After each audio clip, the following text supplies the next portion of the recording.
अस्सलाम वालेकुम dear viewers, कैसे हैं आप सब? ठीक है, उम्मीद है कि आप सब खैरियत से होंगे। Welcome to my channel Rajput careers information. जैसा कि हम जानते हैं कि हमने आपको इंटेलिजेंस टेस्ट की प्रिपरेशन हमारी वीडियोस में करवाना शुरू करवा दी है हमारे चैनल पे। तो जिन जिन बच्चों ने अभी तक हमारे चैनल को सब्सक्राइब, लाइक, शेयर नहीं किया तो वो ज़रूर इनको सब्सक्राइब, लाइक और शेयर करें और बेल आइकन को दबाना ना भूलें ताकि हर आने वाली नई वीडियो आप तक पहुँच सके। हाँ जी, जो प्रिपरेशन ऑफ इंटेलिजेंस टेस्ट का कुछ इसमें आपको बताया गया है, जिसमें हमने आर्मी, एयरफोर्स, नेवी और हर तरह की फोर्सेस के जो टेस्ट के क्वेश्चन जो हैं वो इसमें डाले हैं इस वीडियो में। हाँ जी, बिना टाइम वेस्ट किए हम अपने चलते हैं एक्सपीरियंस की तरफ। जो general experience of intelligence test की जो मिक्स क्वेश्चन हैं, मिक्स जैसे कि वर्बल के हो गए, अकेडमिक के हो गए, जो सब की ना कुछ एग्जाम्पल जो है हमने इस वीडियो में कवर अप करने की कोशिश की है। हाँ जी, देखिए question number 1, SI unit of current is. Current का जो एसआई यूनिट है वो कौन सा है? और दैट्स वन इज एम्पेयर। ये फिजिक्स का क्वेश्चन है, एकेडमिक के हिसाब से फिजिक्स का क्वेश्चन है। नेक्स्ट क्वेश्चन जो है हमारा question number 2, SI unit of length. तो लेंथ का जो एसआई यूनिट है वो है metre. Question number 3, first governor general of Pakistan. अब ये जो है ये पाक स्टडी का क्वेश्चन है कि पाकिस्तान का जो पहला गवर्नर जनरल है वो कौन था? तो वो थे हमारे Quaid Mohammad Ali Jinnah. Question number 4, highest military award of Pakistan. Pakistan का जो हाईएस्ट मिलिट्री का अवार्ड है वो कौन सा है? वो है Nishan-e Haider. Question number 5, highest civil award of Pakistan. जो पहले जो था वो मिलिट्री अवार्ड था, अभी है सिविल अवार्ड। तो सिविल अवार्ड हमारे पास है निशाने पाकिस्तान और मिलिट्री अवार्ड है Nishan-e Haider. Question number 6, formula of water is. Water का जो फॉर्मूला है वो कौन सा है? H2O। अब ये केमिस्ट्री का क्वेश्चन है हमारे पास। इस वीडियो में हमने मिक्स, अकेडमिक और वर्बल के इंटेलिजेंस टेस्ट के जो क्वेश्चन हैं वो हमने डाले हैं ताकि आपका माइंड का IQ लेवल जो है वो समझ सके कि किस तरह के क्वेश्चन आने वाले हैं। क्वेश्चन नंबर 7, देखें capital of Afghanistan is. Afghanistan का जो दारुल हुकूमत है वो कौन सा है? That one is Kabul. Question number 8, which halogen has lowest electronegativity. सबसे वो कौन सी हेलोजन है जिसकी इलेक्ट्रोनेगेटिविटी सबसे कम है, लोएस्ट है? तो दैट वन इज आयोडीन। इसकी कितनी है? 2.0। आयोडीन की जो कितनी है इलेक्ट्रोनेगेटिविटी वो 2.0 है और ये सबसे लीस्ट है, लोएस्ट है। Question number 9, which halogen has highest electronegativity. पहले इन्होंने लोएस्ट पूछी है, अब इन्होंने हाईएस्ट पूछी है। तो हाईएस्ट जो है वो फ्लोरीन है। पिछली जो थी वो 2.0 थी आयोडीन की और ये हाईएस्ट है फ्लोरीन की 4.0। क्वेश्चन नंबर हमारे पास 10 है, विच halogen is used in AC। Air conditioner में तो कौन सी हेलोजन यूज होती है? तो वो क्लोरीन, बट नाउ फ्लोरीन। यानी पहले क्लोरीन यूज होती थी लेकिन अब जो है फ्लोरीन यूज होती है। Question number 11, find the odd one out. इनमें से आपने ओड वन आउट यानी डिफरेंट बताना है। पंजाबी, इंग्लिश, बलोची और पश्तो। पंजाबी, बलोची और पश्तो ये जो है वो पाकिस्तान की यानी सूबों की जुबानें हैं, लेकिन ये जो इंग्लिश है वो अमेरिकन लैंग्वेज है, पाकिस्तान की नहीं है, तो इसका ओड वन आउट जो है वो इंग्लिश हुआ। Question number 12, army is to navy then soldier is to. ये एनोलॉजी का क्वेश्चन है यानी कंपेयर किया गया है कि army is to navy then soldier is to. Army का जो होगा वो हमारे पास होता है सोल्जर, तो नेवी का हमारे पास जो सिपाही होता है उसको क्या कहते हैं? आर्मी के सिपाही को तो सोल्जर कहते हैं और नेवी के सिपाही को सेलर कहते हैं।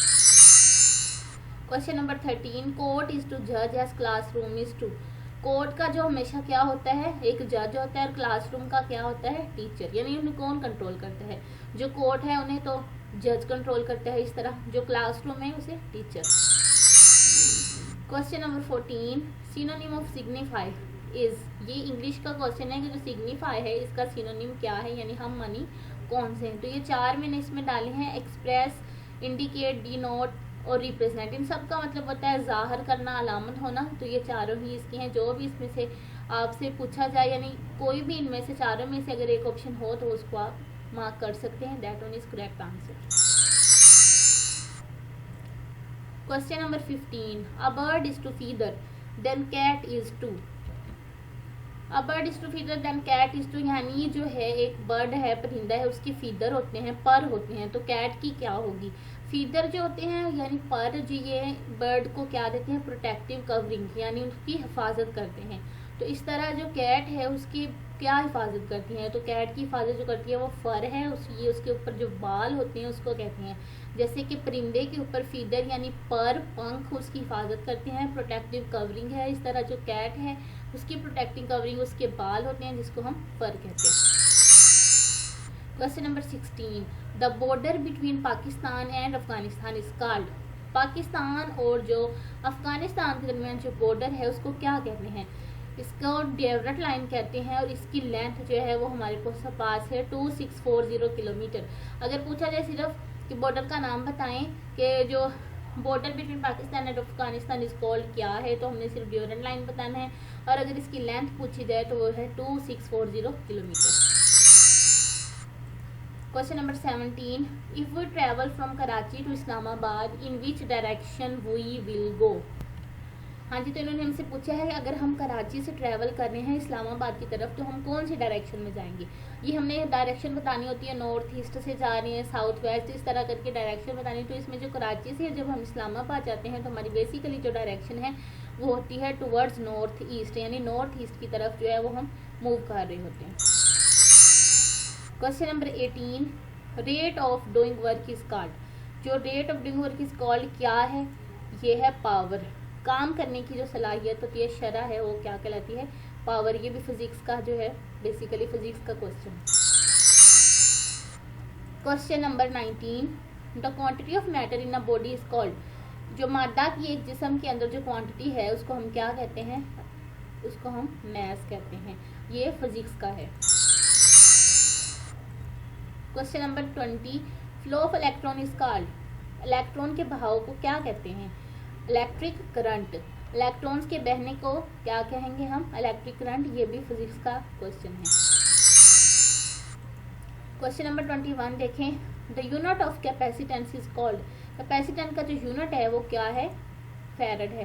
तो जो स्टूडेंट्स आप लोगों ने जो यूनिट्स हैं वो बहुत अच्छे से याद करने हैं। इनमें से कुछ मैंने जो डाले हैं ये भी बहुत इंपॉर्टेंट है, जो हर दफ़ा आते रहते हैं, ज़्यादा बेसिकली रिपीट होते हैं। लेकिन आपने मज़ीद और भी कोशिश करनी है, जितने भी यूनिट्स आपसे हो सके, फोर्स का यूनिट है, मैथ का यूनिट है, यानी लेंथ का यूनिट है, सॉरी, जितने भी यूनिट्स आपसे हो सके वो याद आपको करने चाहिए। तो ये आपके लिए बहुत ही जो है वो फ़ायदेमंद साबित होंगे। Question number 22, 1 horse power is equal to how many watts. यानी 1 हॉर्स पावर में कितने वोट होते हैं। ये आपको अच्छे से, ये जो क्वेश्चन है ये बहुत ही ज़्यादा इंपॉर्टेंट क्वेश्चन है और उससे ज़्यादा मोस्टली बहुत ही रिपीट होता है कि हॉर्स पावर में कितने वोट होते हैं। तो दैट वन इज, इसका जो मेन आंसर है वो है 746 वोट्स। ये वोट्स में पूछा गया तो 746 इसका आंसर है। ये अच्छे से आपको याद करना है, ये क्वेश्चन जो है वो बहुत दफ़ा रिपीट होता है। Question number 23, capital of Iran is. Iran का कैपिटल क्या है, तेहरान। ये इस तरह, ये कैपिटल भी बहुत से आएंगे, पाकिस्तान का कौन सा है, चाइना का कौन सा बीजन है, इस तरह के ये कैपिटल के जो क्वेश्चन जो हैं वो भी बहुत से पूछे जाते हैं। तो आपको कैपिटल्स भी ज़्यादा कंट्रीज़ के आने चाहिए। क्वेश्चन नंबर 24 देखें, if 28th day of a month is Sunday then the second day will be. ये मैंने पिछली आपके वीडियोस में भी आपको एक बताया था, इसमें एक अमेजिंग ट्रिक लगती होती है जिसमें हमने ये trick ST7CR golden rule follow करना होता है। S means subtract, D7 means divide by 7 and CR means count remainder. यानी सबसे पहले हमें सब्ट्रैक्ट यानी माइनस करना होता है, उसके बाद जो आंसर आएगा उसको डिवाइड करेंगे 7 से, उसके बाद जो हमारे पास रिमाइंडर बच जाएगा उसको काउंट करना होता है सिंपली, तो हमारे पास निकल आएगा। यानी सबसे पहले जो बड़ी वैल्यू देख ले कौन सी, हमारे पास 28 है, छोटी वैल्यू 2 है। 28 में से 2 को जब माइनस करेंगे तो हमारे पास आ जाएगा 26। ये देखें जी हमारे पास सब्ट्रैक्ट वाला हो गया है, 28 में से 2 निकल गया तो 26। नेक्स्ट जो हमारे पास स्टेप है वो डिवाइड बाय 7 है। 26 को डिवाइड करेंगे 7 से तो ये जो है वो पूरा कम्प्लीटली डिवाइड नहीं होता, इसलिए 7 को 3 से जब हम मल्टीप्लाई करेंगे 7 3 से 21 होगा। अगर 7 4 से करेंगे तो वो 28 यानी बढ़ जाएगा। तो हमने इसके कम वाली वैल्यू ली 7 3 से 21। तो 26 में से जब 21 हम माइनस करेंगे रिमाइंडर हमारे पास बना 5। तो ये रिमाइंडर हमने काउंट करना होता है। रिमाइंडर काउंट करने के लिए जब हमने रिमाइंडर काउंट करना है तो 28 डे था तो हमसे उन्होंने सेकंड यानी हमने पिछला रिवर्स काउंट करना है। संडे से पीछे 5 दिन गिनने। अगर तो हमसे पूछा होता इस तरह होता कि सेकंड डे जो है वो संडे है तो 28 डे फाइंड करना है, तो हमने सीधा सीधा संडे से आगे 5 दिन गिन लेने थे। लेकिन इन्होंने हमसे रिवर्स पूछा है, 28 डे बता दिया गया है और सेकंड पूछा गया है, तो हमने संडे से पीछे वाले 5 दिन काउंट करने हैं, अगले नहीं, यानी संडे के बाद मंडे ट्यूसडे नहीं, संडे से पीछे वाले सैटरडे से। संडे के बाद 5 दिन काउंट करने हैं, सैटरडे, फ्राइडे, थर्सडे, वेडनेसडे, और जो 5वां दिन बनेगा वो हमारे पास है ट्यूसडे। तो Tuesday is the right answer.